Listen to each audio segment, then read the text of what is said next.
मुझे सामीन voice of Indus TV पारां आवां सभिनी खे भलीकार। आऊं आहियां अवांजो पंहिंजो अली नवाज़ आरी सर।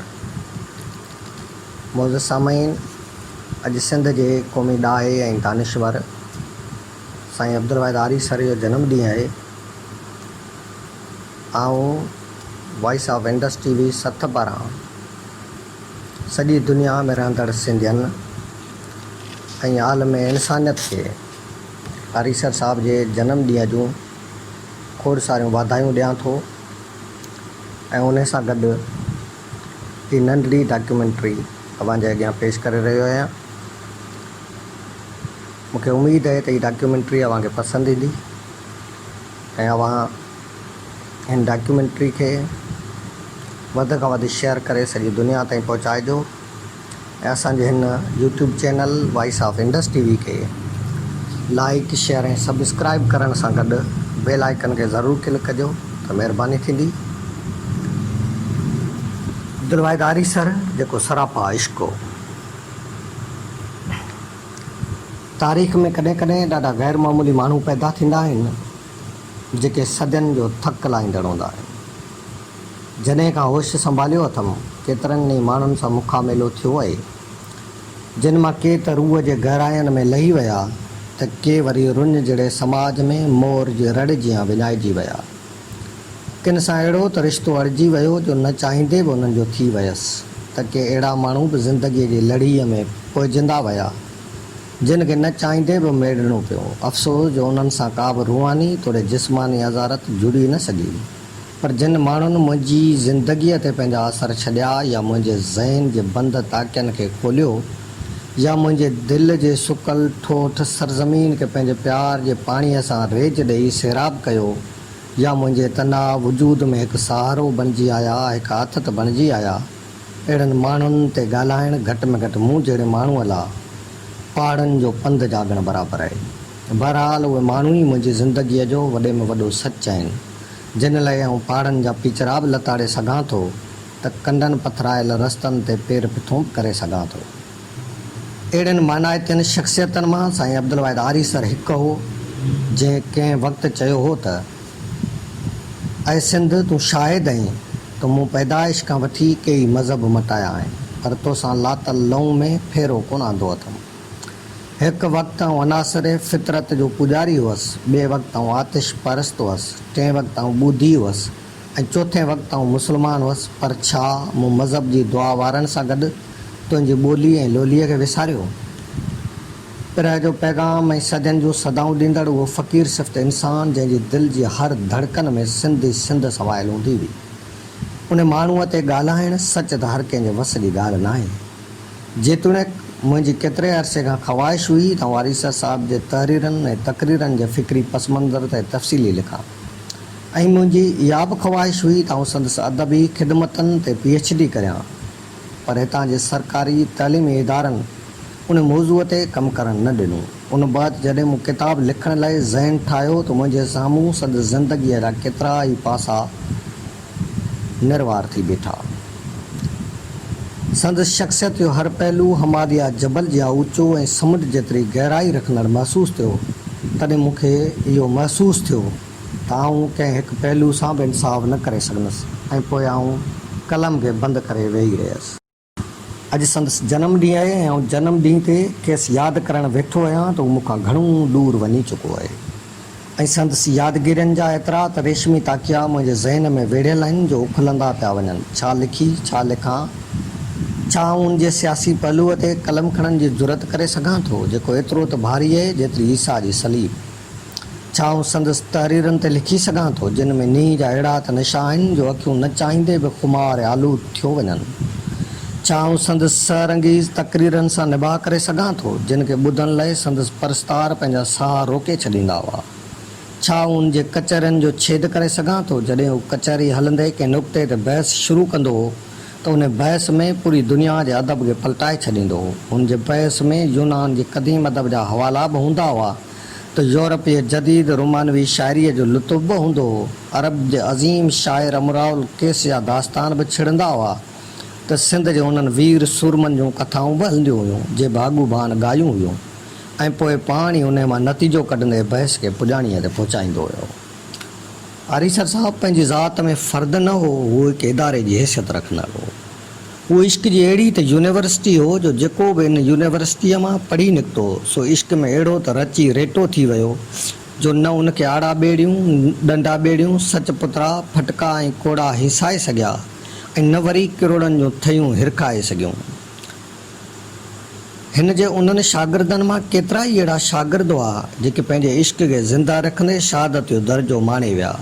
आरीसर साहब पंहिंजनि उन्हनि शागिर्दनि जी माउ वांगुरु पालना कई हुई ऐं पोइ हुन पंहिंजनि उन्हनि गबरूअनि जा लाश जॾहिं पंहिंजे कुल्हनि ते खयां हुआ त हुनजो जी झुरी पियो, पर हू अहिड़ो त अॾोल हो जो हुनजे अखियुनि में कॾहिं कंहिं ॻोढ़ो न ॾिठो।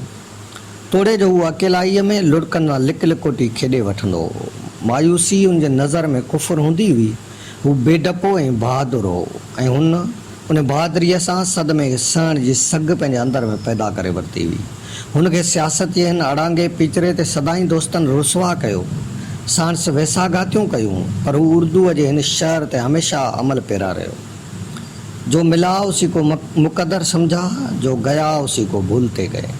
पर हुनजी वॾाई इहा हुई जो हू पोइ बि उन्हनि सां प्यारु कंदो हो, उन्हनि खे भाईंदो हो, उन्हनि जे हिकु बि कामयाबु क़दम ते ख़ुशि थींदो हो ऐं मामूली नाकामीअ ते ॾुखारो थी पवंदो हो।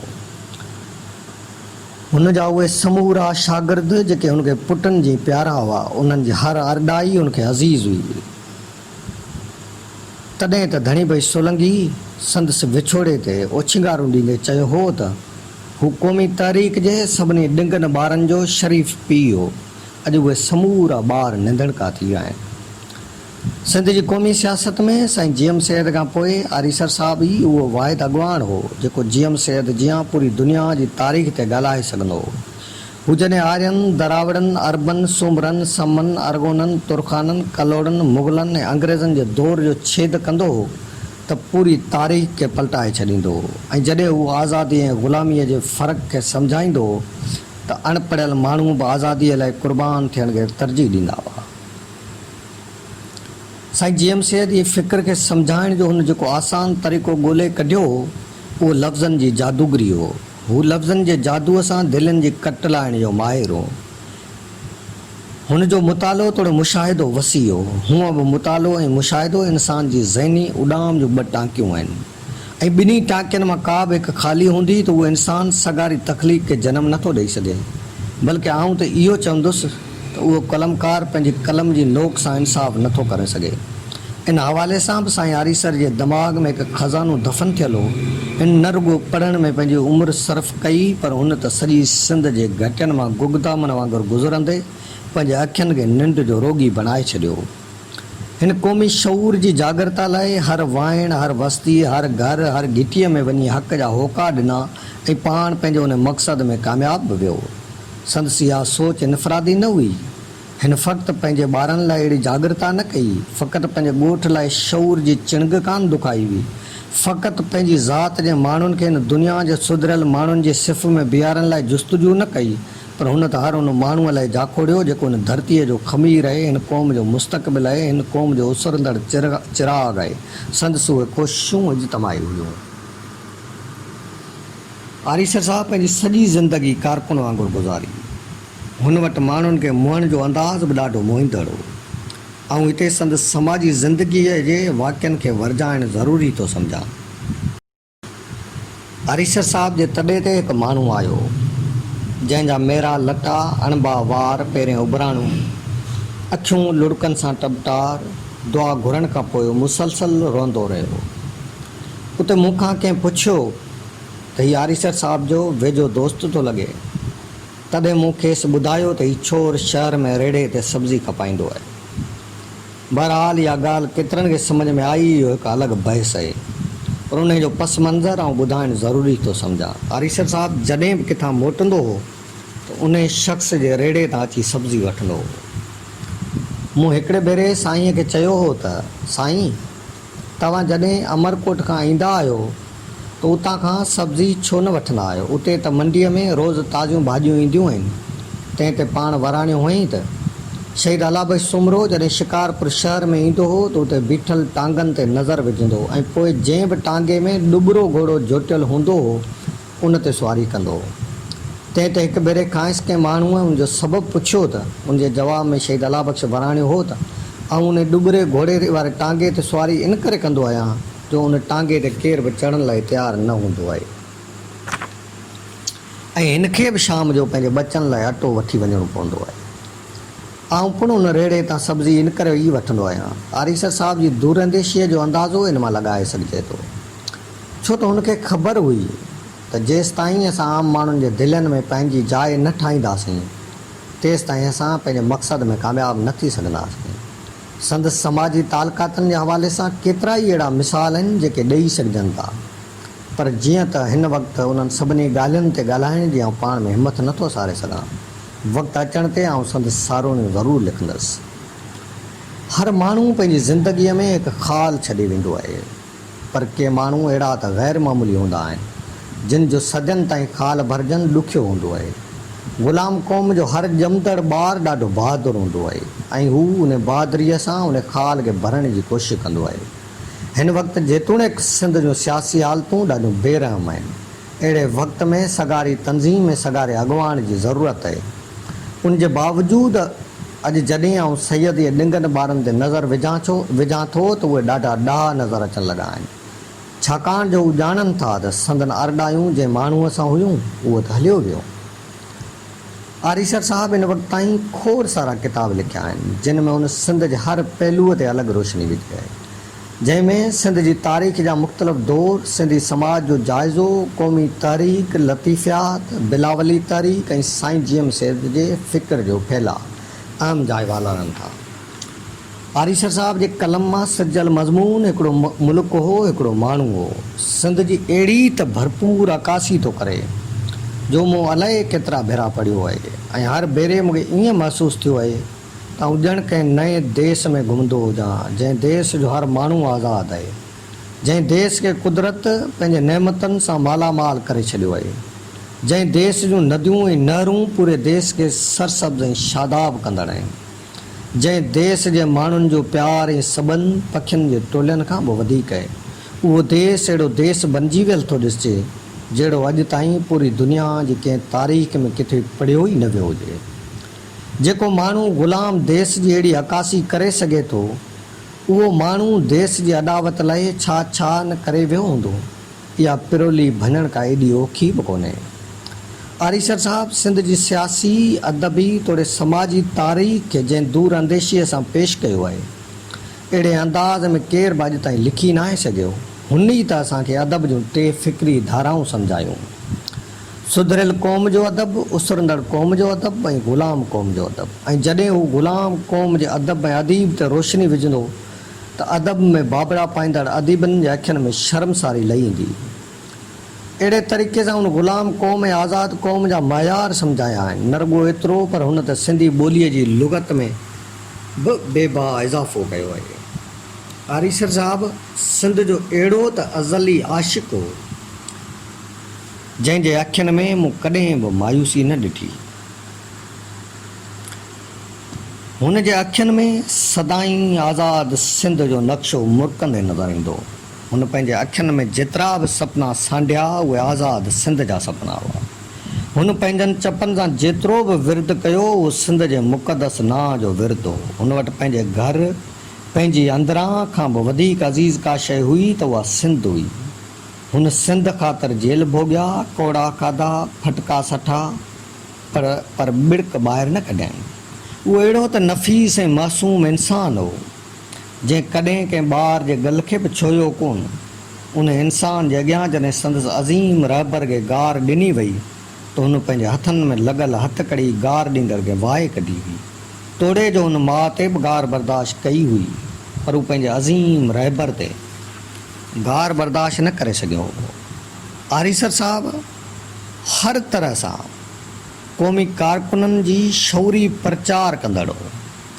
हुन जे सथ में जेके बि माण्हू रहिया से शौर सां हमकिनार रहिया।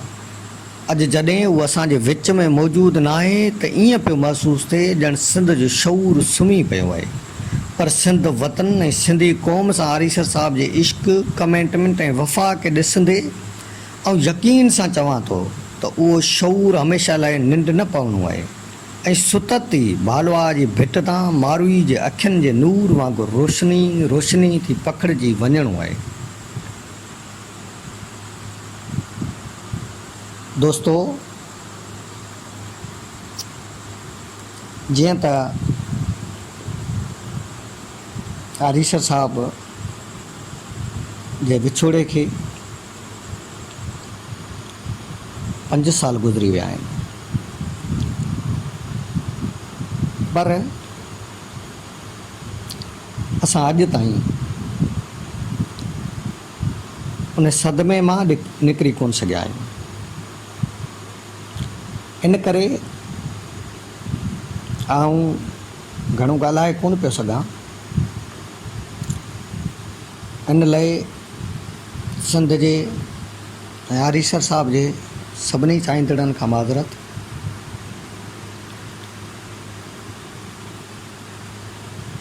आरीसर साहब हिकिड़ो अजीब माण्हू हो। हुन सां गॾु वेहबो हो, हुनखे ॿुधबो हो, अजीब कैफ़ियत तारी थी वेंदी हुई। ऐं कॾहिं कॾहिं पाण मूंखे लिखाईंदो बि हो। जॾहिं पाण लिखाइणु शुरू कंदो त ईअं महसूसु थींदो ॼण दरिया वहणु लॻो आहे ऐं मुंहिंजा हथ थकिजी पवंदा हुआ, पर पाण लिखाइण महिल थकिबो कोन हो। ऐं पोइ हू मुंहिंजे हथनि जे थकिजण ऐं ॾकणी वारी रफ़्तार खे ॾिसंदे लिखाइणु बंदि कंदो हो। अहिड़ी तरह उन लिखंदे लिखाईंदे 40 खनि किताब सिंध ऐं सिंधी अदब जे झोल में विधा। भले खणी उहो अॼु असांजे विच में मौजूदु न आहे रहियो, पर संदसि किताब अॼु बि असांजी रहनुमाई कंदा रहनि था। मूंखे यकीन आहे त असांजा जेके बि दोस्त हीअ वीडियो ॿुधनि पिया, जिन जे समातनि ताईं मुंहिंजो आवाज़ु पहुचे पियो, उहे आरीसर साहब जे किताबनि खे पढ़ंदा रहंदा ऐं आरीसर साहब जे मक़सद खे ऐं फ़िक्र जीएम सैयद खे अॻिते वधाईंदा रहंदा। ऐं हाणे अवां पंहिंजे मेज़बान, पंहिंजे दोस्त, पंहिंजे सथ जे साथी अली नवाज़ आरीसर खे ॾींदा इजाज़त। सिंध सलामत, साथ सलामत।